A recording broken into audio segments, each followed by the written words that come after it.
I think nowadays music is probably one of the easiest means to lose your moral sense.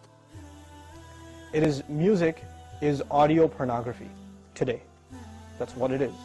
It's explicit, it's shameless, it's vulgar, it takes your sense of humanity away from you, it makes you look at women as objects, worse than animals. Just as and these people are talking about women like they're talking about an animal, really.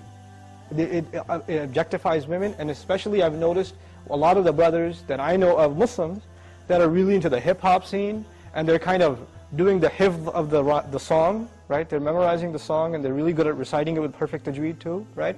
And so they do that, and it's just horrible language, horrible, horrific language. The only simple response I have to that, if you have any regard for the Book of Allah, that you really think it's from Allah, بِئْسَ الِاسْمُ الْفُسُوقُ بَعْدَ الْإِيمَانِ. Even the name, the mention, the word for something bad is terrible once you have faith. Even the mention of something terrible is horrible for you, it's harmful for you after you have faith. You have to have a clean tongue. You have to say what قُلْ لِعِبَادِي يَقُولْ الَّتِي هِيَ أَحْسَنُ. Tell my slaves to say that which is the best. Say what is the best. Say good things from your mouth. So this is the first thing. When you say horrible things, and you say things that are in direct contradiction to the moral gauge Allah gifted us with, then obviously you're deviating from your natural fitrah, your predisposition to turn to Allah. And when you constantly listen to garbage like that, then you get deviated. And you don't find pleasure except in disobedience to Allah, and that's a sign of a sick heart. So one has to distance themselves from this. This is the first step. And I'll tell you, this is my personal measure, this is not a fatwa, it's my personal analysis, you don't have to take it. But if a person finds listening to the Qur'an annoying, after they've been listening to hip-hop and this and that for a long time, and as soon as somebody puts the Qur'an on in the car, you know what to say? Oh man, turn that off, man, I don't want to, I just want to talk.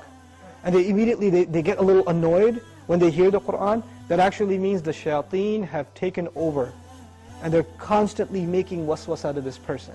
Because what do the shayateen hate the most? They hate the Qur'an. They hate the word of Allah. They flee, it hurts them.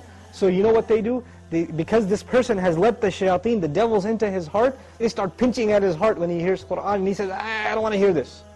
Right? It's like surgery, it's like pulling a tooth for this person. This happens. When you try to give this person a reminder from Allah's word, they get annoyed by it, like agitated, like an allergic reaction. Why?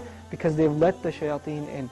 To let them out, the first thing you got to do is stop supplying them with fuel. This is fuel. This useless wasting of time, this is fuel for shaitan. They love that you waste your time. They love it.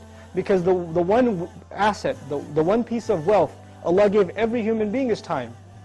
And what is music and TV and YouTube and Facebook and MySpace and like Twitter and whatever else? If you're spending hours and hours and hours on this stuff, what is it except destroying your time? It's taking that one asset away from you. Shaitan would love nothing more. May Allah subhanahu wa ta'ala give you the strength to get away from these temptations. My advice that I keep going over, I can't get enough of giving this advice, find better friends. Find company that is not into these things and try to spend more time with them, and inshallah you'll wean yourself off of these habits. Bi-idhnillah.